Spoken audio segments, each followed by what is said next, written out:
O texto que está correndo fala a respeito do sofrimento. Fala a respeito da decepção. Fala a respeito do abandono. Fala a respeito da traição. Fala a respeito da obra calvítica. Aleluia. E você é chamado nesta tarde para celebrar a vida, a obra do Senhor Jesus, a sua morte, a sua ressurreição. Pois passam mais de 2000 anos que Ele ressuscitou de entre os mortos. Está hoje assentado à direita do Pai. Aleluia. Versículo 1 de Isaías, profeta messiânico Isaías. Quantos já achamos? Diga glória a Deus. Aleluia. Verso 1 diz o seguinte: quem deu crédito à nossa pregação? E quem se manifestou o braço do Senhor?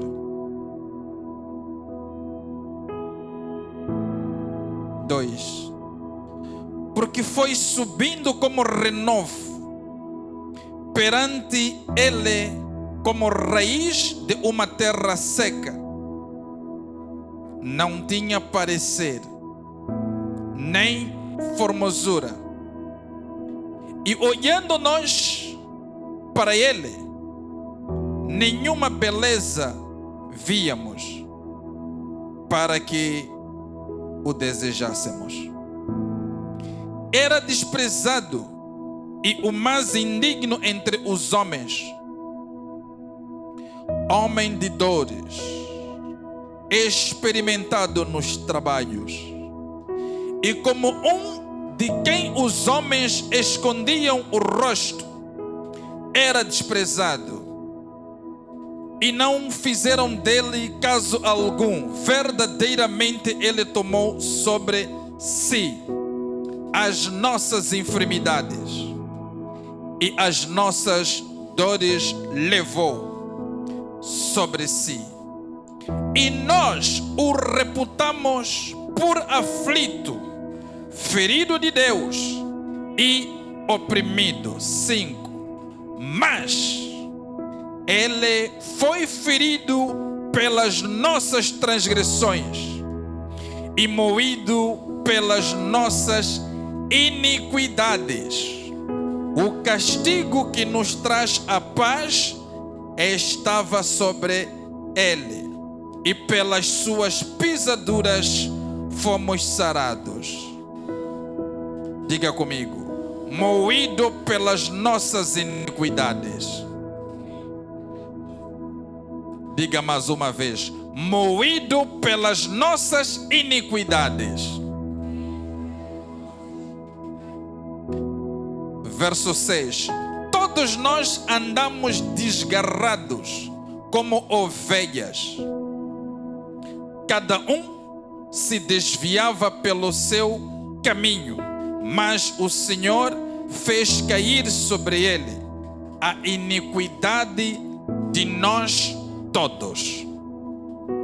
Ele foi oprimido, mas não abriu a boca. Como um cordeiro foi levado ao matadouro, e como ovelha muda perante os seus tosqueadores, ele não abriu a boca. Da opressão e do juízo foi tirado, e quem contará o tempo da sua vida? Porquanto foi cortado da terra dos viventes, e pela transgressão do seu povo foi ele atingido. e puseram a sua sepultura com ímpios e com o rico na sua morte, porquanto nunca fez injustiça, nem houve engano em sua boca. 10.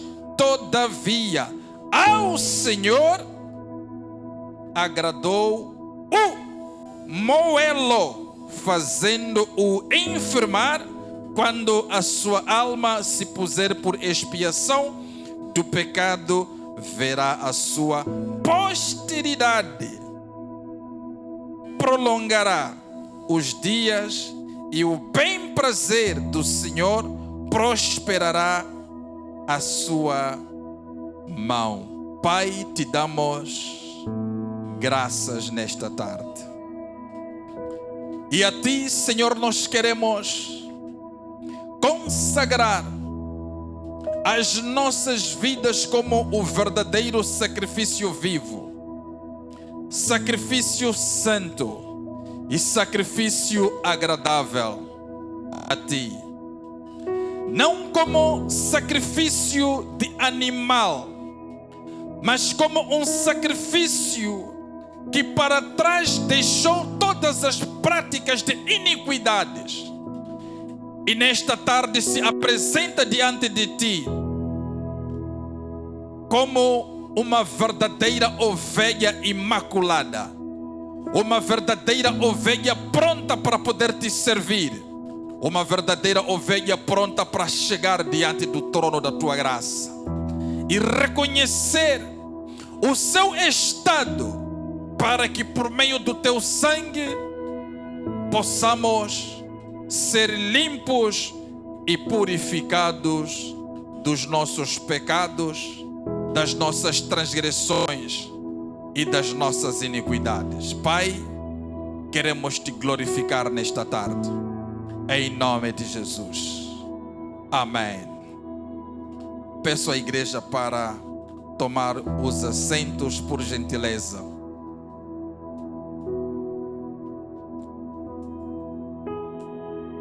Estivemos aqui lendo o texto do qual o profeta Isaías, o profeta messiânico,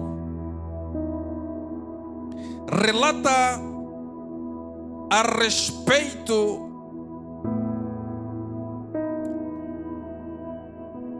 do que viria a acontecer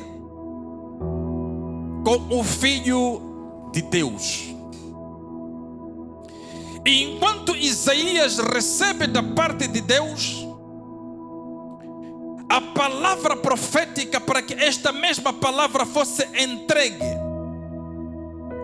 a toda a geração dos seus dias, a toda a geração do seu tempo, Isaías no capítulo 53 relata como se o próprio Senhor Jesus estivesse entre eles na sua forma física. E ele coloca a questão de forma muito retórica, dizendo: quem deu crédito à nossa pregação? E quem manifestou o braço? Ou seja, quem se manifestou o braço do Senhor? O profeta Isaías, tomando desta ocasião, para depois abaixo vir falar a respeito do Senhor Jesus, ele questiona-nos, olhando para cada um de nós, para que de forma entronizada víssemos dentro de nós de quem vem o poder pelo qual hoje nós podemos pregar o Evangelho. De quem parte o poder pelo qual hoje podemos falar a respeito do Evangelho.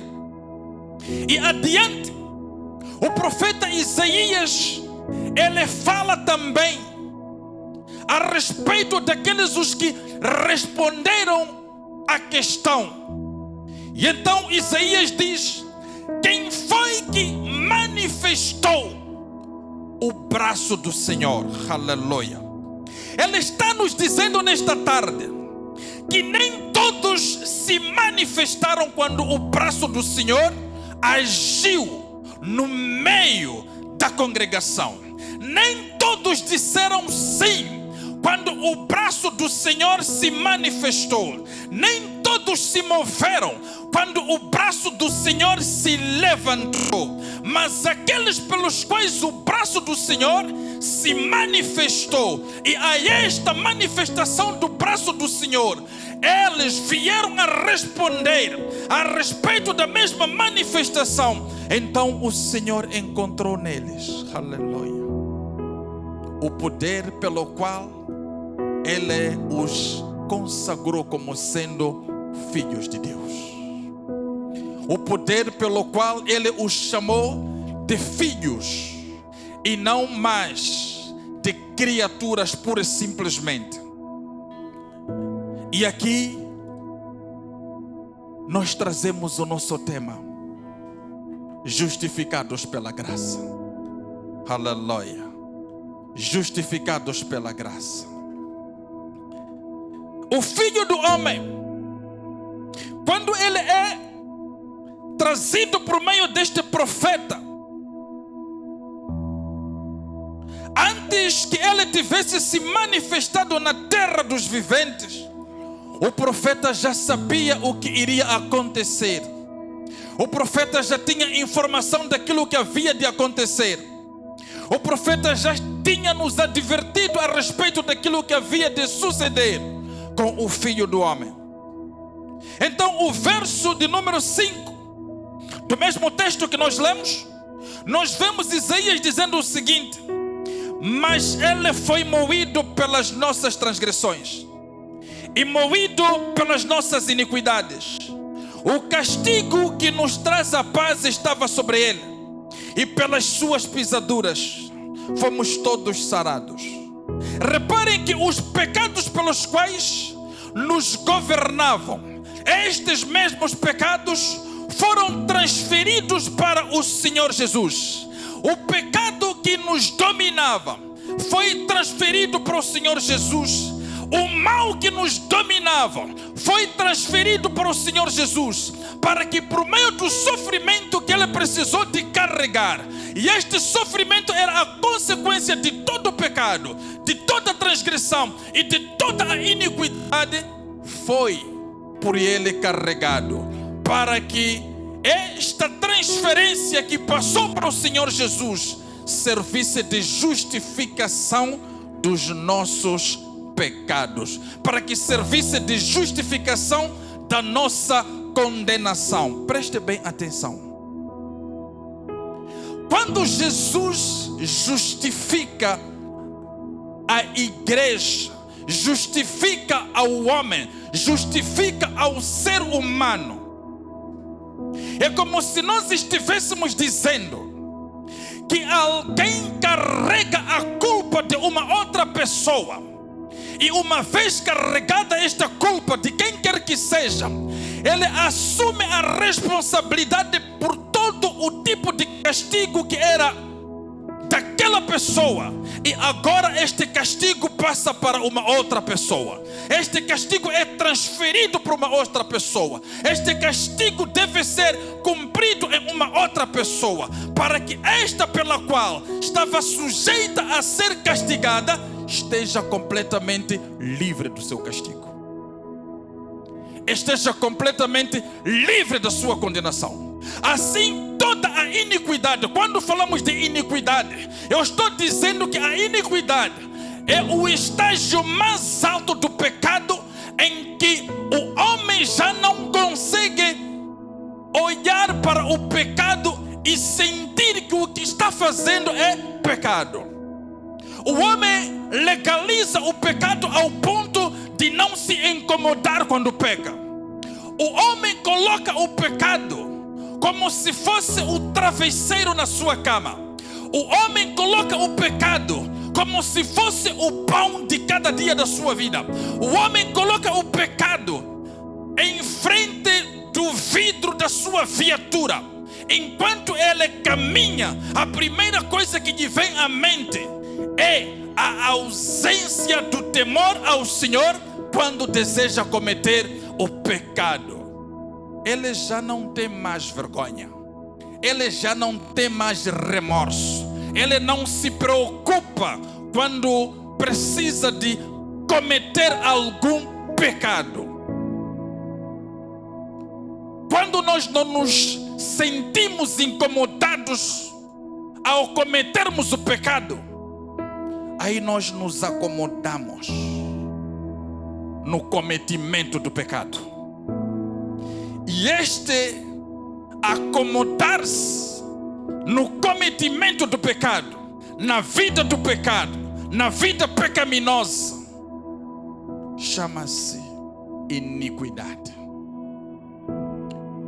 Mas a boa notícia é que Jesus, mesmo no estado de iníquo que você se encontrava, Ele carregou as tuas iniquidades. Por meio das tuas iniquidades, por meio das minhas iniquidades, por meio das nossas iniquidades, Ele foi castigado. Ele foi desprezado. Ele foi humilhado. Ele foi rejeitado.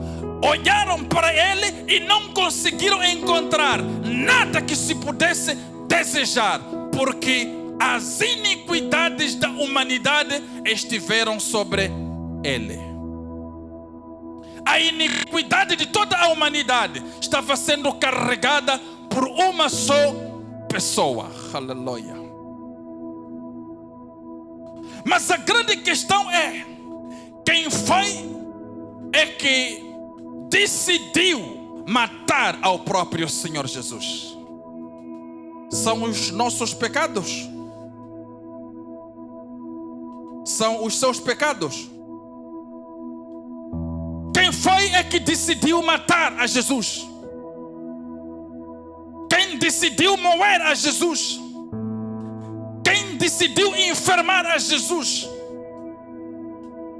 Quem é que tomou a iniciativa de que Jesus precisava de enfermar, precisava de ser morto, precisava de ser moído?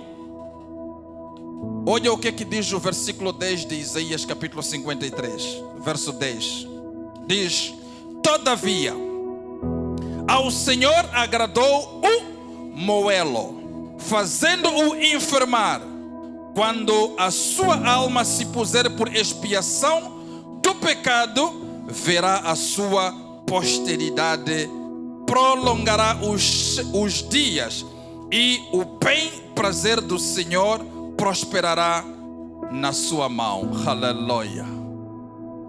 A Bíblia está nos dizendo que o próprio Pai agradou moer ao seu próprio Filho.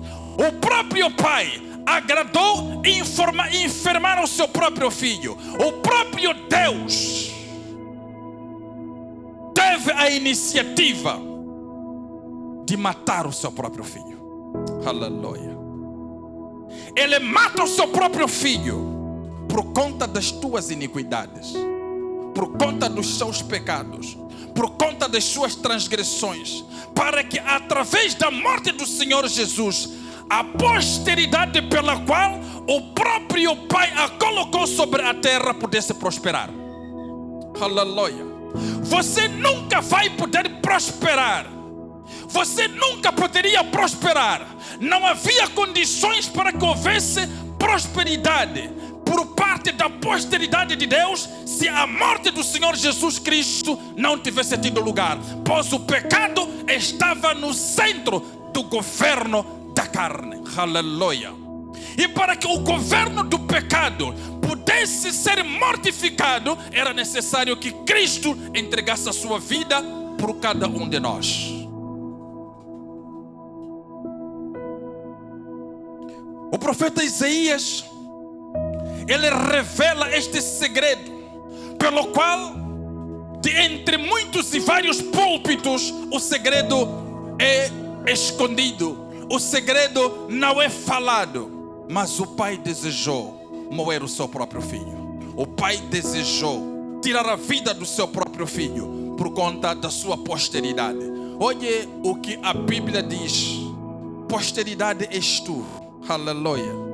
Tu és a posteridade de Deus. A posteridade de Deus, porque em Gênesis capítulo 1 e o verso 26, 27, Deus ele fala no seu encontro com o Pai, com o Filho e com o Espírito, dizendo: façamos o homem segundo a nossa imagem e segundo a nossa semelhança. Aleluia. E quando o homem é estabelecido sobre a face da terra, Deus viu e disse que era muito bom. Aleluia.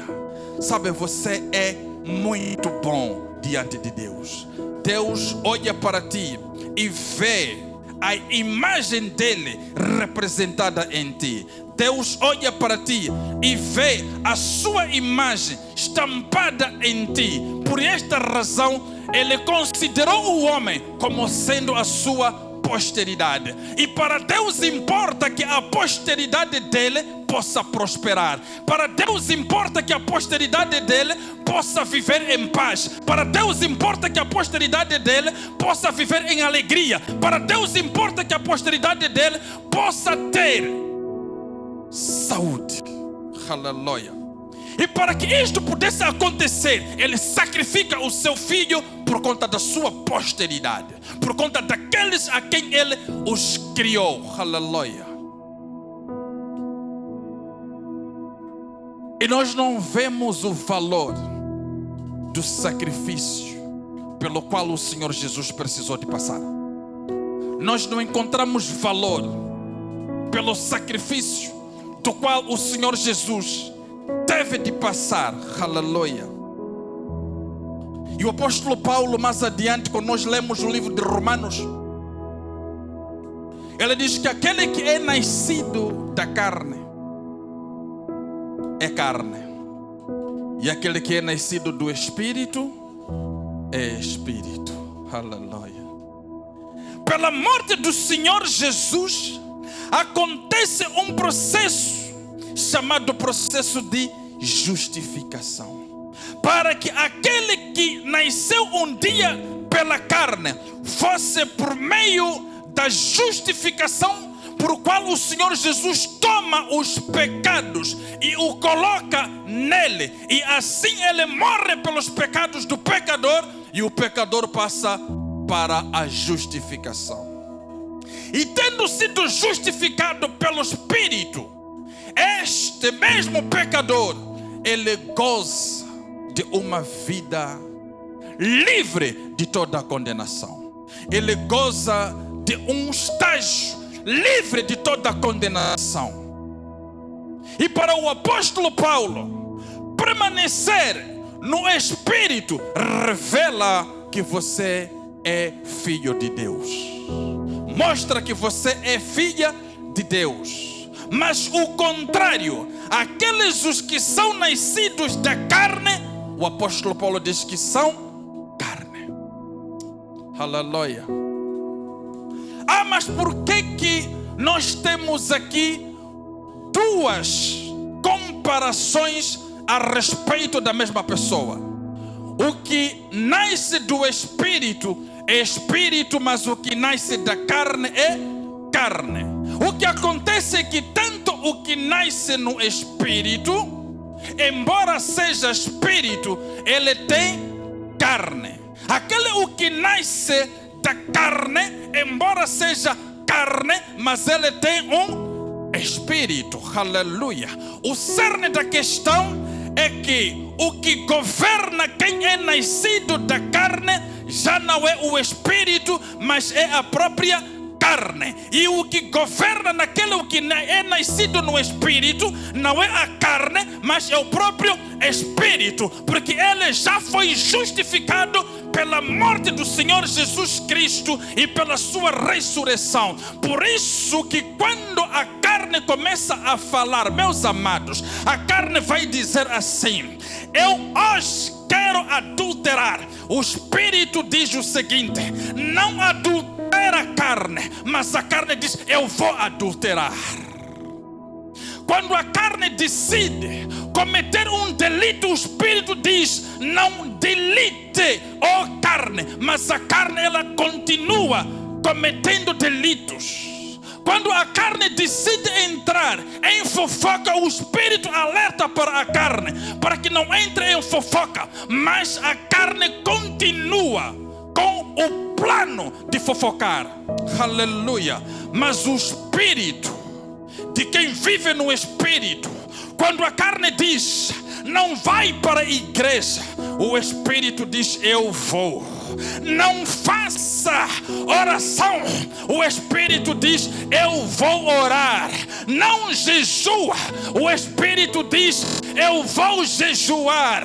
Não visita nenhum irmão, o Espírito diz, eu vou visitar. Não vá para a casa de ninguém, o Espírito está dizendo, eu vou. Aleluia. Aqui está a diferença da forma como a carne opera no Espírito e como o Espírito opera na carne.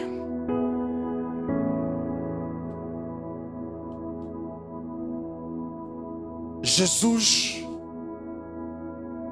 completou a sua obra, justificando a cada um de nós os pecados, as transgressões e os delitos. E uma vez justificados os nossos pecados, nós continuamos nos lembrando